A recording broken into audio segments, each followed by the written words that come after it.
Welcome back, everyone, for a way too early recording for this week's weekly randoms thoughts. I already did the recording for this, and to be honest, I just wasn't happy with it. So we're getting part two, the run back with the pre-caffeine edition or partial caffeine edition. So you're gonna have to forgive the ASMR component for this one. But the big news this week is we're under a week away from Richmond, and that is going to be the first big tournament that everybody's going to be examining for the new format. Of course, we're talking about the post-ban format. Right now, I mean, I've been joking about it. I don't know that I really believe this, but I kind of feel like I like the Django world better.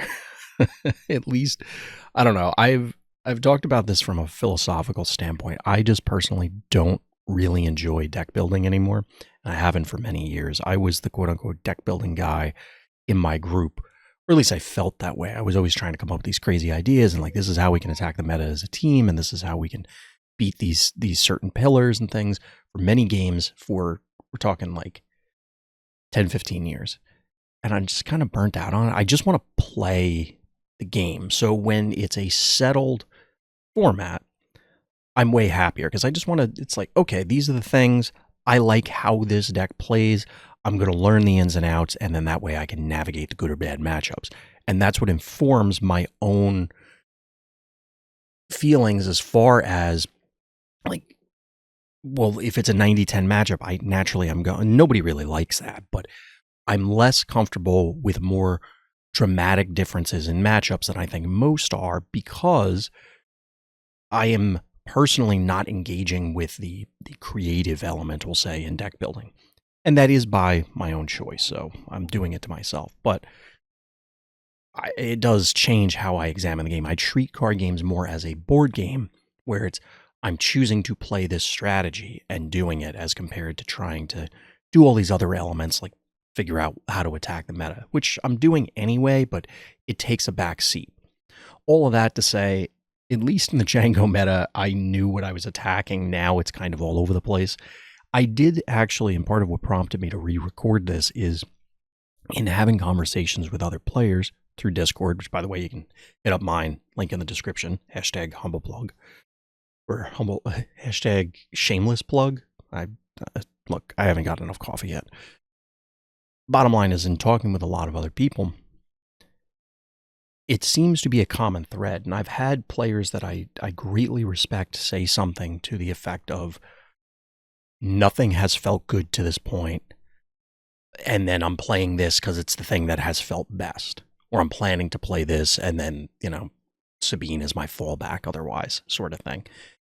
And that's kind of the position I'm in, where I don't love the idea of walking into a format where I'm going to get blown out by, like, and some people love this. They love the excitement, we'll say. But for me, when my focus is on playing the game, I want to walk in, I want to sit down, I want to play a reasonable game. I don't want to sit down and it's like I get blown out because this is a 90-10 matchup that we both decided what we were going to play a week ago, 2 weeks ago, and the game is already decided. I don't think that's necessarily how the format's going to go, but I do think a lot of people are going to have their day ended by round 2 or 3 for one reason or another. Whether you're playing a quote-unquote known deck like Quinlan or Sabine or even Kira or Bosk, I've been seeing a lot of resurgence of mid-range to control decks, which people will have a lot of opinions on, or it's going to be a variety of other things. I think that there's a lot of options to be played, and then it's just going to be kind of at the mercy of the matchmaker, so to speak, which is not a position I envy being in. So at least right now, I'm not planning on going to Richmond. Probably wasn't going to go anyway, but I think that it's not as though the meta is completely pushing me out, but it is a factor, we'll say.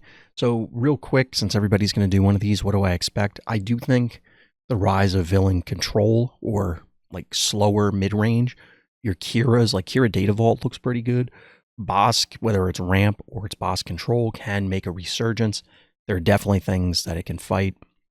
We, of course, have 2 variations of Han.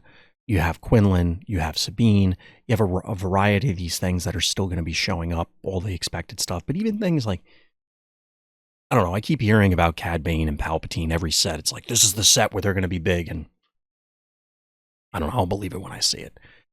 At this point, whether it's green-blue hero or it's, yellow-red hero or it's, yellow-green hero, stuff like that, all of those things are probably going to make an appearance.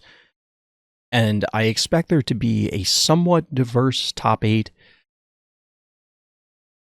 possibly a not quite diverse top 8, but a more diverse top 16, if that makes sense, where, like the best of the best will top 8, and then the top 16 will be like, oh yeah, all these other things are reasonable, and I could have seen them in the top 8, but they didn't quite make it due to tiebreakers or something. It's a very long event.